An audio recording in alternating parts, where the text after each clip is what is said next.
Hi friends, we're all back and I'm shuffling again.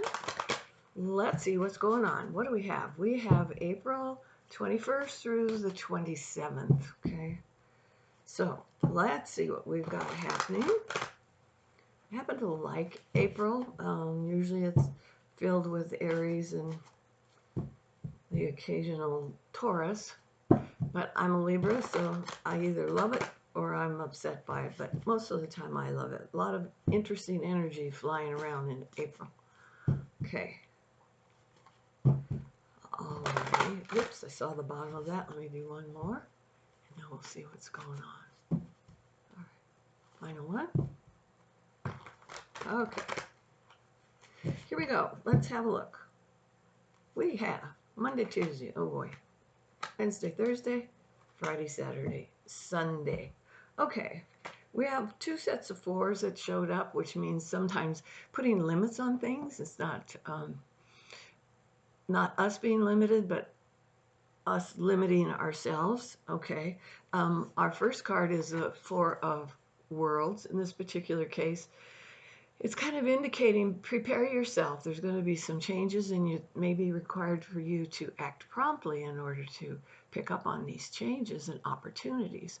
I love all of these large circles that are on here because those are usually financial opportunities. So even if you don't have full-time work that what you want, it pays your bills, blah, blah, blah, you may have a lot of different sources that you can tap into that'll provide for what you need, okay? This card right here says be spontaneous, this part of the cards.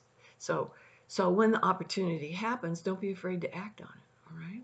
So these can be good things and they can lead to financial security, the very least of which is it looks like there's illumination of an idea. It's kind of like, I get it. Now this is what I have in mind, okay? So that'll help you with it.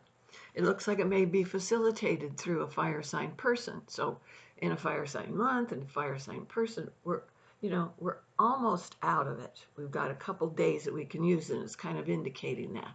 And then on to something else.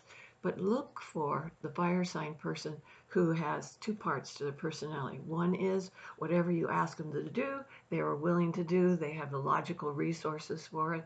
But then if you go, oh, the heck with all those plans, let's do this instead, and they're with you.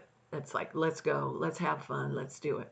Kind of reminds me of an Aries friend that I had that we had plans to go to an amusement park, and when we got there, it was closed. I mean, closed to the public. It had some special event going on. So we jumped on a train and went down to San Diego instead. Okay. That's this kind of energy. All right. So there's going to be a person that comes in that carries that kind of energy with them, and they'll help you find answers that you thought there were limits to. All right. And the final card is about placing your own limits. So this is in this deck is called the anger card, but it means to say I'll go this far, but I'm not going any farther. I'll do A, B, C, and D, but I'm not going to do E and F. All right.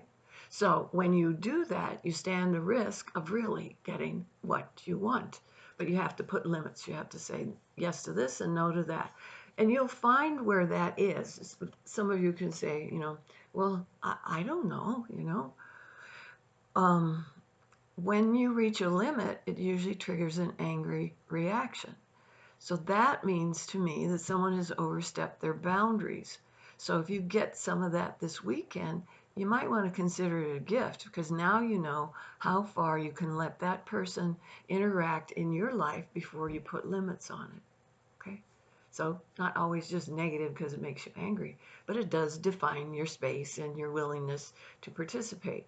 And this is an emotional reaction. So you may have logical reasons why you should do something, but it just totally ticks you off when it finally happens. You just found out how far you'll go. Okay? So those are what we're looking at for this particular week. And I hope you all have a good week. And I will see you in another 7 days. Okay, bye.